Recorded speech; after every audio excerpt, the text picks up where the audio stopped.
Have you ever walked right past a store window, even one that's packed with sales signs, and not even given it a second thought? Well, today we're going to break down how one shop used a little bit of science to turn a pretty average window display into a machine that pulled customers right off the street. Let's get into it. So take a look at this. At first glance, it seems fine, right? You've got those big, bold red sales signs to grab your attention. The mannequins are fully styled, showing you exactly how to wear the clothes. There's even a sense of urgency with signs like special offer. All the pieces for a successful display seem to be there. But here's the thing. It wasn't working. Despite looking pretty professional, it just wasn't getting people to actually stop and walk into the store. The numbers were telling a very different story. Something was off.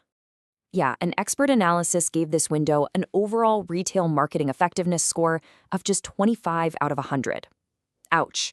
That's a pretty clear sign that something was getting lost in translation. All the right ingredients were on the counter, but the recipe itself was just completely wrong. So the team had to figure out, what was causing this invisible wall between the window and the customer. They dug in and found 5 specific problems. They called them conversion blockers that were quietly sabotaging the whole thing. And this is what they found. You can see the breakdown here. We're not talking about huge, glaring mistakes. These are subtle little points of friction that, when you add them all up, create this massive barrier that stops customers in their tracks. First up, there was just way too much to read. You had sale, up to 50% off, special offer, and last pieces all screaming for attention at the same time. When our brains see that, they just get overwhelmed. It's called high cognitive load, and the easiest thing to do is just ignore everything and keep walking.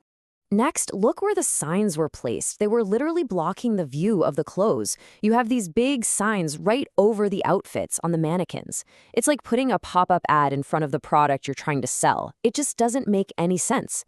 Third, and this is a big one, the display never actually told you what to do. It yells sale at you, but it never says, come on in, or get your deal today. It was missing that clear, direct instruction, that call to action, to nudge people over the threshold. Then there was the language barrier. Everything was only in Italian. Now, that's fine if all your customers are local, but in an area with tons of tourists, you're basically making your window invisible to a huge group of people with money to spend. And finally, the offers were super generic. Just a sign that says 50% off forces the customer to do all the work. They have to stop, peer inside, and try to figure out which items are on sale. That little bit of extra mental work is often all it takes for someone to say, nah, not worth it, and walk on by. Okay, so we've seen the problems, but knowing what's wrong is the easy part. The fix, though, wasn't about tearing everything down and starting over. It was about making 3 very specific, science-backed changes. Let's see how they did it. The first fix was so simple, it's almost brilliant. They just added English. By making the main signs bilingual, the store instantly felt more welcoming and understandable to a much bigger audience.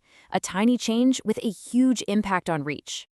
Now, this diagram really shows you the chaos we were talking about. This is the before.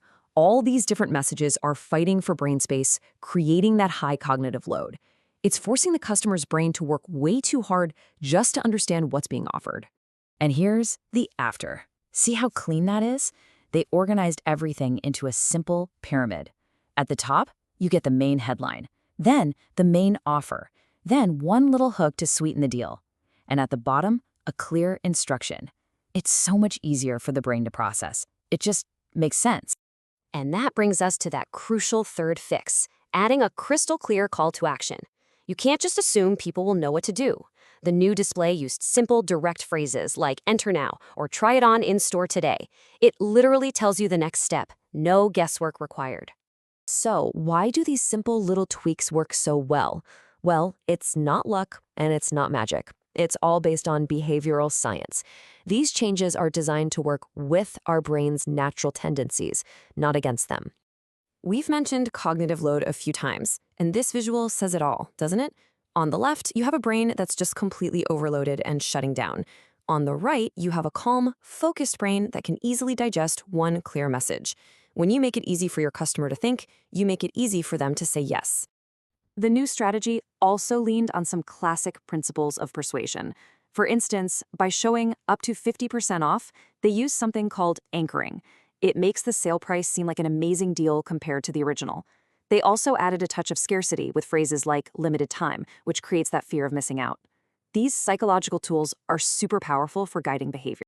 So when you pull all these lessons together, what you get is a repeatable model for success.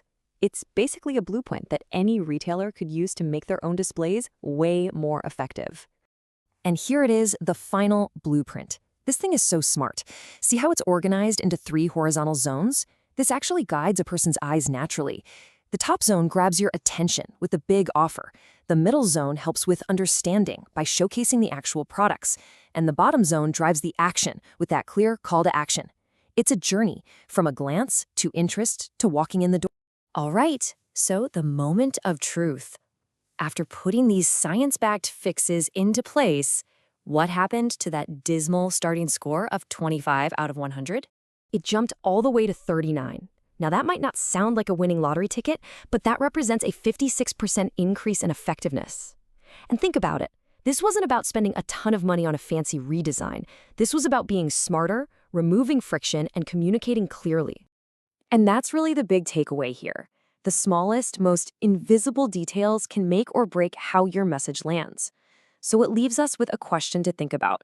What invisible friction might be hiding in your own messages, and what could you do to clear that path for your audience?